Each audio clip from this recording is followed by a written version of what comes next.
और ये अक्रम बैंक में अपना पैसा और ये मिलाकर तो सोशल मीडिया से जुड़े हुए हैं। हाँ मिलाद भाई लुहार यस पुलिस फाइल। और इसके तुम 300 रुपये और भी आज का नंबर नहीं लगा।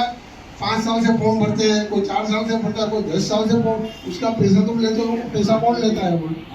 और ये पैसे हमारे हिंदुस्तान में से माफ कर दिए, अभी एक पैसा नहीं लगता। करोड़ों रुपया मुस्लिम हमारे हाजी भाई को बचाया, करोड़ों रुपया ये कमेटी ने, हज कमेटी ने। अभी तक जितनी भी कमेटी आई, मैं इसका किसी का विरोध नहीं कर रहा।